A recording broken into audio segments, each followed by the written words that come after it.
अस्सलाम वालेकुम स्टूडेंट। आज हम पढ़ेंगे यूनिट 8 और इसमें दो टॉपिक्स हैं जो कि दो डिफरेंट चैप्टर से हैं। सेल बायोलॉजी जो कि चैप्टर 4 से है फर्स्ट ईयर के, और सेल डिवीजन जो कि चैप्टर 21 से सेकेंड ईयर। सो पहले आज हम पढ़ेंगे सेल बायोलॉजी। पहले हम सिलेबस को देखते हैं। सिलेबस में आप देख सकते हो कि लाइट एंड इलेक्ट्रॉन माइक्रोस्कोप है, एनिमल और प्लांट सेल का स्ट्रक्चर है, सेल मेम्ब्रेन का स्ट्रक्चर है, उसका फंक्शन है, फिर और जो यूकैरियोटिक ऑर्गेनेलिज हैं ज़्यादातर वो इसमें इंक्लूडेड हैं। फिर प्रोकैरियोट और यूकैरियोट सेल का क्या डिफरेंस है, ये तो है जी चैप्टर 4 से जो हमने पढ़ना है। जो अच्छा, इन टॉपिक्स को हम दो पार्ट्स में पढ़ेंगे क्योंकि ज़्यादा लेंथी है, और उसके बाद जो सेल डिवीजन वाले टॉपिक्स हैं वो हम एक ही लेक्चर में कवर करेंगे। तो इस तरीके से टोटल हमारे 3 लेक्चर्स हो जाएंगे इस यूनिट 8 के। सो देखें, स्टार्ट करते हैं लाइट एंड इलेक्ट्रॉन माइक्रोस्कोप से। सो एक्चुअली माइक्रो कहते हैं स्मॉल को, स्कोप यानी कि किसी चीज़ को फोकस करना। जैसे हम कहते हैं ना इस चीज़ का स्कोप है या नहीं है, तो एक्चुअली किसी चीज़ को, छोटे चीज़ को देखना, वहाँ से ये टर्म है माइक्रोस्कोप। अब माइक्रोस्कोप की टाइप्स हैं, जैसे दो बड़ी टाइप्स हैं, light and electron microscope. Light microscope की दो बड़ी टाइप्स हैं, simple microscope and compound microscope. कोई भी लेंस है जो हम देखते हैं कि बुजुर्ग यूज़ करते हैं न्यूज़पेपर वगैरह पढ़ने के लिए, वो भी एक माइक्रोस्कोप है, लेकिन वो सिंपल माइक्रोस्कोप है। लोग एनक यूज़ करते हैं, वो भी एक्चुअली क्या है, एक माइक्रोस्कोप है, सिंपल माइक्रोस्कोप है। जो आप लैब्स में देखते हो वो एक्चुअली कंपाउंड माइक्रोस्कोप्स होती है। तो जब भी आप माइक्रोस्कोप पढ़ते हो तो दो चीज़ों से रिलेटेड पढ़ते हैं, एक रेजोल्यूशन पार और दूसरी मैग्नीफिकेशन पार। अब रेजोल्यूशन पार क्या है कि ह्यूमन आई जो है वो दो पॉइंट्स जो कि 1 मिलीमीटर अपार्ट होते हैं, उनके दरमियान के डिस्टेंस को इजीली ह्यूमन आई डिफरेंशिएट कर सकती है बगैर किसी हेल्प। अगर डिस्टेंस दो पॉइंट्स के दरमियान 1 मिलीमीटर से कम हो जाए तो ह्यूमन आई उन दोनों पॉइंट्स को सेपरेट एक दूसरे से नहीं कर सकती, उसको ऐसे लगेगा जैसे ये पॉइंट्स आपस में डिफ्यूज हो गए। तो ये है रेजोल्यूशन पावर। तो अगर आपने ह्यूमन आई की रेजोल्यूशन पावर को बढ़ाना है तो you have to use microscope. ठीक है। फिर है मैग्नीफिकेशन पावर। मैग्नीफिकेशन पावर क्या है, किसी चीज़ को बड़ा करने की सलाहियत, किसी चीज़ को मैग्नीफाई करने की सलाहियत, उसके साइज को बड़ा करके दिखाने की सलाहियत, ये मैग्नीफिकेशन पावर है। और माइक्रोस्कोप जो है वो जो हम जिनके बारे में जिक्र करते हैं, इसलिए कंपाउंड माइक्रोस्कोप है। जैसे आप बैक्टीरिया वगैरह को उसमें देखते हो तो आपको ना उसमें एक लेंस नहीं, दो तरह के लेंस यूज करने पड़ते हैं, इसलिए इसको कंपाउंड माइक्रोस्कोप बोलते हैं। एक लेंस होता है जो कि ऑब्जेक्ट की तरफ होता है, उसे ऑब्जेक्टिव लेंस बोलते हैं। एक आपकी आई की तरह होता है जो आई पीस बोलते हैं या ओकुलर लेंस कहते हैं। जो ऑब्जेक्टिव लेंस है इसकी पावर होती है 5x, यानी कि ये 5 गुना बड़ा करके दिखा सकता है, या 10x है तो 10 गुना बड़ा करके दिखा सकता है। अगर आप माइक्रोस्कोप देखिए उसके कलर होते हैं येलो, ग्रीन और रेड वाले। और जो ओकुलर लेंस है वो 20x दिखा, 20 गुना बड़ा करके दिखा सकता है, 40 गुना बड़ा करके, इवन 100 गुना बड़ा करके। तो अब जो मैग्नीफिकेशन पावर है ना, वो ऑब्जेक्टिव लेंस की पावर और ओकुलर लेंस की पावर को मल्टीप्लाई करने से हासिल होती है। फर्ज करें आप ऑब्जेक्टिव लेंस यूज करें 5x का और आप ओकुलर लेंस यूज करें 20x का, तो दोनों को मल्टीप्लाई कर लें तो इट मीन्स कि आप जो चीज़ देख रहे हो आप उसे 100 टाइम्स बड़ा करके देख रहे हो। ठीक है। तो ये एक्चुअली इससे रिलेटेड है। अच्छा, फिर इसमें कुछ वैल्यूज हैं। आप देख सकते हो कि ये आप कंपाउंड माइक्रोस्कोप है, इसमें डिफरेंट लेंसेज हैं। ये इलेक्ट्रॉन माइक्रोस्कोप है जो आप में से किसी ने भी नहीं देखी। और ये एक्चुअली इलेक्ट्रॉन माइक्रोस्कोप की दो टाइप्स होती है, एक होती है स्कैनिंग इलेक्ट्रॉन माइक्रोस्कोप, एक होती है ट्रांसमिशन इलेक्ट्रॉन माइक्रोस्कोपी। तो ये 1080 है। अच्छा, इसमें कुछ फीचर्स हैं। रेजोल्यूशन, जो लाइट माइक्रोस्कोप है या लाइट माइक्रोस्कोप से मुराद है वो लाइट को यूज करती है। हम यहाँ पे कंपाउंड माइक्रोस्कोप की बात कर रहे हैं। उसकी है जी 2 माइक्रोन मीटर, यानी 2 पॉइंट्स जो कि 2 माइक्रोन मीटर के फासले पे हों, तो ये लाइट माइक्रोस्कोप से आप उनको डिफरेंशिएट कर सकते हो। और इलेक्ट्रॉन माइक्रोस्कोप की रेजोल्यूशन पावर है 2 to 4 एंगस्ट्रॉम, यानी कि 2 पॉइंट्स जो कि 2 से 4 एंगस्ट्रॉम के फासले में हो, आप उनको भी सेपरेटली देख सकते हैं। इतनी ज़्यादा इसकी पावर है रेजोल्यूशन। मैग्नीफिकेशन पावर जो लाइट माइक्रोस्कोप की है वो नेकेड आई के मुकाबले में 500 गुना ज़्यादा है। इलेक्ट्रॉन माइक्रोस्कोप की नेकेड आई के मुकाबले में 2.5 लाख गुना ज़्यादा है। यानी कि इस तरह से आप कह सकते हो कि इलेक्ट्रॉन माइक्रोस्कोप की मैग्नीफिकेशन पर लाइट माइक्रोस्कोप के मुकाबले में 500 गुना ज़्यादा है, तो वो डबल हो जाएगा ह्यूमन आई के मुकाबले। Source of illumination light microscope में लाइट है और इलेक्ट्रॉन माइक्रोस्कोप में बीम ऑफ इलेक्ट्रॉन्स। फिर है जी कंपैरिजन एंड कंट्रास्ट है एनिमल और प्लांट सेल का। देखिए, जब भी आप कंपैरिजन करते हो तो उसमें हमेशा डिससिमिलैरिटीज नहीं देख के हम सिमिलैरिटीज को भी देखते हैं। अच्छा, इसमें सिमिलैरिटीज़ क्या हैं कि यूकैरियोट हो चाहे प्रोकैरियोट हो, दोनों में सेल मेम्ब्रेन है, साइटोप्लाज्म है, न्यूक्लियस है, और सॉरी हम ये एनिमल और प्लांट सेल की बात करें, सॉरी, दोनों सेल्स क्या हैं, यूकैरियोटिक हैं, ठीक है। इनमें सेल मेम्ब्रेन है, दोनों में साइटोप्लाज्म है, न्यूक्लियस है, ऑर्गेनेल्स हैं, माइटोकॉन्ड्रिया, राइबोसोम वगैरह। डिफरेंसेस क्या हैं कि सेल वॉल की अगर बात करें तो एनिमल सेल में सेल वॉल नहीं है, प्लांट सेल में सेल वॉल मौजूद होती है। प्लास्टिड एनिमल सेल में नहीं है, प्लांट सेल में है। सेंट्रियोल्स एनिमल सेल में है, प्लांट सेल में नहीं है। वैक्यूल प्लांट सेल में नहीं है, सॉरी एनिमल सेल में नहीं है, प्लांट सेल में एक लार्ज वैक्यूल है। न्यूक्लियस की पोजीशन एनिमल सेल में ऑलमोस्ट सेंट्रल है, प्लांट में पेरिफेरल है, लार्ज वैक्यूल की प्रेजेंस की वजह से साइड पे लग जाता है। फ्लैजेला एनिमल सेल में मौजूद है, प्लांट सेल में एब्सेंट है। लाइसोसोम एनिमल सेल में प्रेजेंट है, प्लांट सेल में एब्सेंट है। फूड स्टोरेज एनिमल सेल में ग्लाइकोजन की फॉर्म में, प्लांट सेल में स्टार्च की फॉर्म में है। एनिमल सेल की शेप फिक्स नहीं है, प्लांट सेल की शेप फिक्स है। गैमीट फॉर्मेशन एनिमल सेल में मियोसिस के थ्रू है, प्लांट सेल में माइटोसिस के थ्रू है। मोबिलिटी एनिमल सेल में है, प्लांट सेल में नहीं है, लोकोमोशन नहीं है। कोऑर्डिनेशन एनिमल सेल में केमिकल और नर्वस है, और प्लांट सेल में सिर्फ और सिर्फ केमिकल कोऑर्डिनेशन हार्मोन्स के थ्रू होती है, ठीक है। ये डायग्राम है, आप इसमें देख सकते हो, दोनों में शेप का भी फर्क है। एक में सेल वॉल, एक में सेल वॉल नहीं है, एक में बड़ा वैक्यूल है, एक में वैक्यूल नहीं है, ठीक है। ये तो ये डिफरेंसेस हैं, फ्लैजेला है, फ्लैजेला नहीं है, तो ये आपकी अंडरस्टैंडिंग के लिए एक डिफरेंस किए मैंने। बुक में भी डिफरेंस अच्छा बुक में लिखा हुआ जो डायग्राम में। फिर हम आ जाते हैं जी अपने पहले टॉपिक की तरफ, सेल मेम्ब्रेन। सेल मेम्ब्रेन में 4 चीज़ें पढ़नी है, फीचर्स, कॉम्पोजिशन, मॉडल एंड उनके फंक्शंस। फीचर्स क्या हैं जी, कि एनिमल सेल के केस में ये सबसे आउटर मेम्ब्रेन कहलाती है, क्योंकि एनिमल सेल में सेल वॉल नहीं है। जबकि प्लांट सेल में ये सेल वॉल के इनर साइड पे, अब ये सेमी परमिएबल है, आप इसे डिफरेंशियली परमिएबल कह सकते हैं, सिलेक्टिवली परमिएबल कह सकते हैं, कि ये सर्टन टाइम पे सर्टन चीज़ों को गुजरने देती है, या कुछ चीज़ों को गुजरने देती है, कुछ को नहीं गुजरने देती। कॉम्पोजिशन में 3 हिस्से हैं, प्रोटीन्स जो कि 60 to 80% है बाय वेट। फिर 2 तरह की प्रोटीन्स होते हैं, इंटेग्रल एंड पेरिफेरल, ठीक है। अब इसकी बहुत ज़्यादा डिटेल में नहीं जाऊँगा, सर बता देता हूँ। इंटेग्रल की फिर 2 टाइप्स होती हैं, channel proteins and carrier protein. जैसे sodium ion channel, sodium gate आपने पढ़े, वो चैनल प्रोटीन है। कैरियर प्रोटीन है, ग्लूकोज ट्रांसपोर्टर है, जैसे ग्लूकोज को जो प्रोटीन सेल के अंदर ट्रांसपोर्ट करती है, वो भी एक इंटेग्रल प्रोटीन है, ठीक है। अच्छा, लिपिड्स 20 to 40% होते हैं, ये 2 तरह के हैं, फॉस्फोलिपिड्स और कोलेस्ट्रॉल। फॉस्फोलिपिड्स की वजह से उसका मेम्ब्रेन का स्ट्रक्चर बनता है, और कोलेस्ट्रॉल की वजह से जो है ना वो फ्लूडिटी कंटेन होती है, यानी बहुत ज़्यादा फ्लूडिटी नहीं आती। और कार्बोहाइड्रेट्स, अच्छा कार्बोहाइड्रेट्स कोई सेपरेट फॉर्म में नहीं होती है, हमेशा कॉन्जुगेटेड फॉर्म में होते हैं, ग्लाइकोप्रोटीन्स या ग्लाइकोलिपिड्स की फॉर्म में, और ये रिसेप्टर्स के तौर पर करते हैं न्यूरोट्रांसमीटर्स के लिए। फिर जी मॉडल्स हैं, 2 मॉडल हैं, unit membrane model and fluid mosaic model. इसके फिर फंक्शन है कि ये ट्रांसपोर्ट मटेरियल में रोल प्ले करती है, नर्व इम्पल्स के फ्लो में इसका रोल आ जाता है, और इसके अलावा ये हार्मोन्स और न्यूरोट्रांसमीटर्स के जो रिसेप्टर्स हैं वो भी सेल मेम्ब्रेन के अंदर ही अटैच होते हैं। अब हम अगले साइड पर जाते हैं और मॉडल्स को स्टडी करते हैं। देखें, पहला है यूनिट मेम्ब्रेन मॉडल। अब यूनिट मेम्ब्रेन मॉडल के मुताबिक क्या है कि cell membrane is compose of lipid bilayer, एक ये लेयर, एक ये दूसरी लेयर, तो ये लिपिड बाइलेयर होगी। It is sandwich between inner and outer layer of proteins, 2 proteins की लेयर हैं, आउटर और इनर, और उनके दरमियान में लिपिड बाय लेयर है। अब जहाँ पे लिपिड्स मौजूद हैं ये एरिया हाइड्रोफोबिक कहलाता है, ये सारा एरिया हाइड्रोफोबिक जोन है, और ये वाला जो एरिया है हेड और प्रोटीन वाला, ये हाइड्रोफिलिक जोन है। अब इसको यूनिट मेम्ब्रेन क्यों बोलते हैं, क्योंकि जिन साइंटिस्ट ने इसको प्रपोज किया उन्होंने कहा चूँकि सारे ऑर्गेनेलिज और जो सेल हैं उनकी मेम्ब्रेन इसी तरह की होती है, इसलिए इसको यूनिट मेम्ब्रेन का नाम दिया। फिर है जी फ्लूइड मोज़ेक मॉडल। इस मॉडल के मुताबिक प्रोटीन लेयर्स कॉन्टिन्यूस नहीं होती, और ना ही सरफेस पे आउटर या इनर से सरफेस पे कन्फाइन होती हैं, ये एम्बेडेड होती है लिपिड बाइलेयर में एक मोज़ेक मैनर में। मोज़ेक मैनर से क्या, रैंडमली है। जैसे अगर आप कभी मूवी देखें, नेशनल ज्योग्राफिक पे देखें, साउथ पोल या नॉर्थ पोल दिखाते हैं, तो समंदर होता है, समंदर के अंदर आप डिफरेंटली प्लेस्ड आप आइसबर्ग देख सकते हो। तो एक्चुअली वो समंदर क्या है, वो फॉस्फोलिपिड्स हैं, और वो जो आइसबर्ग्स हैं दे आर प्रोटीन्स।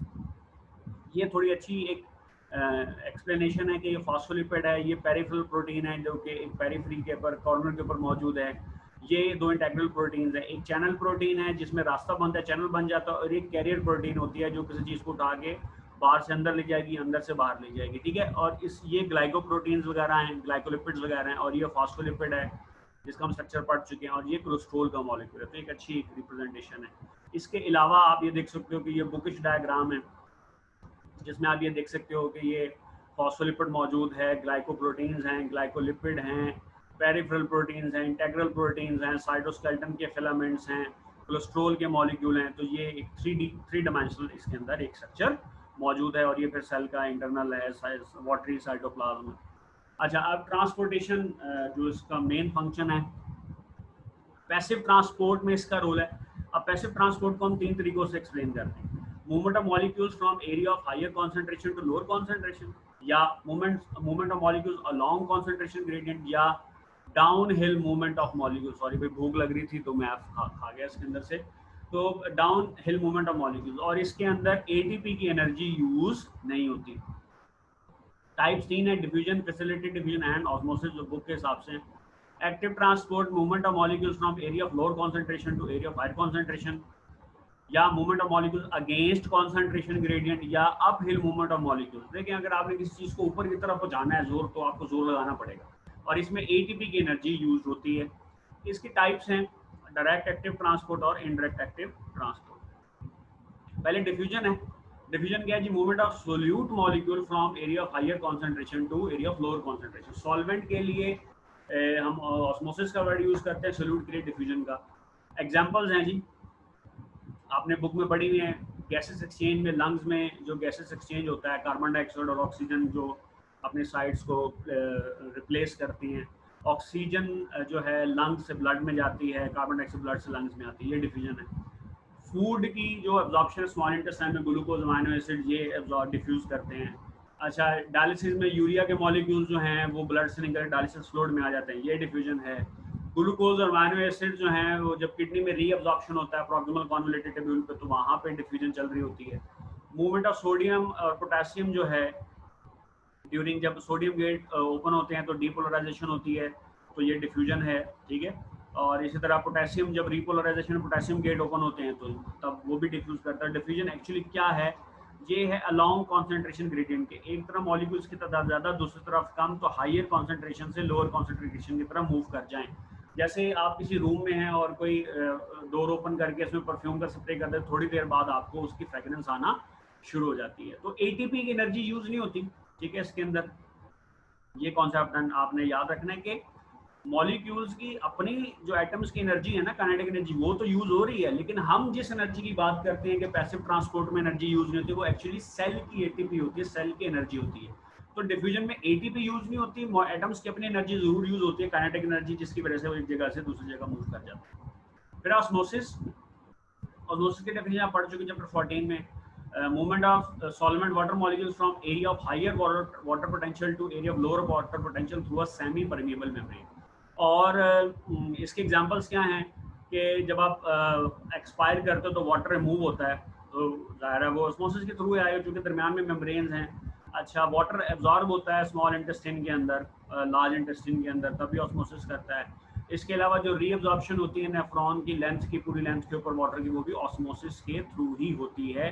जैसे अब देखो, ये लो सॉल्यूट कॉन्सेंट्रेशन है एक तरफ, ये सेमी परमेबल मेम्ब्रेन है, इधर वाटर ज़्यादा है, इधर हाई सॉल्यूट कॉन्सेंट्रेशन है, इधर वाटर पोटेंशियल कम है, तो वाटर इधर से मूव करके इधर आएगा, तो क्या होगा? इस साइड में वाटर कम हो जाएगा और इस साइड में वाटर बढ़ जाएगा। अब क्या हुआ कि सॉल्यूट कॉन्सेंट्रेशन ऑलमोस्ट यहाँ पे बैलेंस हो गई है, ठीक है। अच्छा, facilitated diffusion, movement of solute molecules from area of higher concentration to lower concentration with the help of carrier protein. मैं एक एग्जांपल बुक के हिसाब से बता रहा हूँ कि ग्लूकोज ट्रांसपोर्टर के जरिए जो ग्लूकोज की मूवमेंट है, जो under the action of insulin होगी, तो ये एक्चुअली मूवमेंट ये क्या कहलाती है? ये फैसिलिटेटेड डिफ्यूजन है। चैप्टर 14 में इसकी डेफिनेशन मौजूद। फिर है जी direct active transport, type of active transport that uses electrochemical gradient for movement of molecules. So actually यानी कि यहाँ पे जो एटीपी की फॉर्म में एनर्जी को यूज करेगा, वो क्या कहलाएगा? डायरेक्ट एक्टिव ट्रांसपोर्ट है, ठीक है। तो इसमें एग्जांपल है movement of sodium potassium ion by sodium potassium pump during repolarisation, हम पढ़ चुके हैं ये नॉर्मल पल्स में। इसके अलावा काउंटर करंट मल्टीप्लायर में जब सोडियम पोटेशियम मूव होते हैं तो उस वक्त भी सोडियम पोटेशियम पंप एक्टिवेट होता है, तो इसमें एक्चुअली डायरेक्ट एटीपी की एनर्जी जो है वो यूज हो रही होती है। अच्छा फिर है जी बल्क ट्रांसपोर्ट। अब बल्क ट्रांसपोर्ट में दो चीज़ें हैं, एंडोसाइटोसिस एंड एक्सोसाइटोसिस। एंडोसाइटोसिस की फिर दो टाइप्स हैं, फैगोसाइटोसिस एंड पिनोसाइटोसिस। अब एंडोसाइटोसिस में मटेरियल का टेक इन करना इन फोल्डिंग्स की फॉर्म में, वैक्यूल्स की फॉर्म में, ये एंडोसाइटोसिस कहलाता है। अच्छा फैगोसाइटोसिस, फैगोसाइटोसिस में अगर सॉलिड सॉलिड मटेरियल को इन फोल्डिंग्स की फॉर्म में, वैक्यूल की फॉर्म में इनटेक किया जा रहा है तो ये फैगोसाइटोसिस है। एग्जांपल क्या है जी, बैक्टीरिया की जो किलिंग है मैक्रोफेजिस के थ्रू, या अमीबा का हमने पढ़ा हुआ है चैप्टर 12 में, फूड की इनटेक करता है, वो फैगोसाइटोसिस कहलाता है। पिनोसाइटोसिस क्या है जी, लिक्विड मटेरियल को टेक इन करना, और इसके एग्जांपल है कि गट में जो माइक्रोविलाई हैं वो एक्चुअली लिक्विड फॉर्म के अंदर फूड को इनटेक कर रहे होते हैं, वो इसके एग्जांपल है। फिर ये दो प्रोसेसेस हैं। पिनोसाइटोसिस है कि सेल के अंदर से ये मटेरियल है, ये वेजिकल की फॉर्म में इधर आके अटैच होगा, और ये जो मटेरियल एक्स्ट्रासेलुलर फ्लूइड में जो सब्सटेंसेस हैं ये लिक्विड फॉर्म के अंदर है, ये इस तरह से वेजिकल बनेगा और ये फिर वेजिकल बर्ड ऑफ होकर इनसाइड आ जाएगा। ठीक है, ये पिनोसाइटोसिस है। फैगोसाइटोसिस क्या है कि ये बैक्टीरिया है, ये मैक्रोफेज है या न्यूट्रोफिल्स है। न्यूट्रोफिल क्या कर रहे हैं कि इसको इनगल्फ करना शुरू कर देंगे, वैक्यूल की फॉर्म में उसे इनटेक करके इसको ब्रेक कर देंगे। इसी तरीके से जो फूड पार्टिकल है वो भी जब सेल के अंदर जाता है तो उसकी भी फैगोसाइटोसिस होती है। फिर एक्सोसाइटोसिस है कि सेल के अंदर से किसी मटेरियल का बाहर जाना, वो एक्सोसाइटोसिस कहलाता है। एग्जांपल है एंजाइम जो सेक्रीट होते हैं, जैसे चैप्टर 4 में हम पढ़ेंगे कि गोल्गी एपरेटस में पैंक्रियाटिक ग्रेन्यूल्स रिलीज होते हैं, पेप्टाइड हार्मोन जो सेक्रेट होते हैं, इसी तरह एंटीबॉडी जो सेक्रेट होती है सेल से बाहर जा रही है ना, तो वो सारी क्या है, एक्सोसाइटोसिस के एग्जांपल है। अभी देखो कि ये इस तरीके से मटेरियल है वेसिकल्स की फॉर्म में, ये वेसिकल आके सेल मेम्ब्रेन से अटैच होगा, ठीक है, और ये चूंकि मेम्ब्रेन फॉस्फोलिपिड की है तो वो मेम्ब्रेन के साथ मिक्स हो जाएगा, ये वेसिकल रिलीज हो जाएगा, सेल से बाहर चला जाएगा। तो ये सेल मेम्ब्रेन के हवाले से था। अब है प्रोकैरियोट और यूकैरियोट्स का कंपैरिजन में सिमिलैरिटीज भी और डिसिमिलैरिटीज में। सिमिलैरिटीज क्या है कि जो प्रोकैरियोट्स और यूकैरियोट्स हैं इनके पास साइटोप्लाज्म है, राइबोसोम है, सेल मेम्ब्रेन है, सेल वॉल वगैरह। डिफरेंसेस क्या हैं? न्यूक्लियस, प्रोकैरियोटिक सेल में ट्रू न्यूक्लियस नहीं है, यूकैरियोट्स में ट्रू या वेल डिफाइंड न्यूक्लियस है। ट्रू क्रोमोसोम यानी कि ऐसा क्रोमोसोम जिसमें हिस्टोन प्रोटीन साथ अटैच हो, तो इसमें हिस्टोन प्रोटीन नहीं होती, यूकैरियोट्स के अंदर हिस्टोन प्रोटीन होती है। न्यूक्लियो हिस्टोन्स का वर्ड आपने पढ़ा चैप्टर 2 में, conjugated molecule. Membrane bounded organelle prokaryotes में नहीं है, यूकैरियोट्स में है। राइबोसोम, राइबोसोम यहाँ पे थोड़ी मिस्टेक हो गई है, ये स्मॉलर है, ठीक है, 70s है, और जो यूकैरियोट्स हैं उनमें 80s होता है, ठीक है। वो कंपोजिशन आपको पता ही है कि किस तरीके से 70s 80s है। 70s में दो सब यूनिट्स हैं, और इसी तरह 80s में भी जो दो सब यूनिट्स हैं, 80s में बड़ा सब यूनिट 60s का है, छोटा सब यूनिट 40s का है, तो वो 80s बना देता है। इस तरीके से स्मॉलर सब यूनिट में बड़ा सब यूनिट 50s का, छोटा 30s का, तो 70s बना देता है। डिफरेंस है जी, फ्लैजेला में फ्लैजेलिन प्रोटीन है, यूकैरियोट्स में फ्लैजेला में ट्यूबुलिन प्रोटीन है। सेल डिवीजन प्रोकैरियोट्स में बाइनरी डिवीजन है, यानी सिर्फ साइटोप्लाज्म डिवाइड होता है, क्योंकि उसमें न्यूक्लियस तो होता नहीं है। यूकैरियोट्स में माइटोसिस मियोसिस है, जिसमें यानी कि कैरियोकिनेसिस भी और साइटोकिनेसिस भी। सेल वॉल की कॉम्पोजिशन में प्रोकैरियोट्स में पेप्टिडोग्लाइकान है, यूकैरियोट्स में सेलुलोज एंड काइटिन है। नंबर ऑफ क्रोमोसोम प्रोकैरियोट्स में एक है, यूकैरियोट में मैनी है, ये बुक के हिसाब से हम पढ़ रहे हैं। ट्रांसक्रिप्शन साइट प्रोकैरियोट में साइटोप्लाज्म है, यूकैरियोट्स में न्यूक्लियस है। एंजाइम्स जो हैं आरएनए की सिंथेसिस के लिए प्रोकैरियोट में एक ही है, यूकैरियोट्स में 3 है। Post transcriptional modifications prokaryotic cell में नहीं है, यूकैरियोटिक सेल में है, जो हमने कैपिंग एंड टेलिंग पढ़ी थी।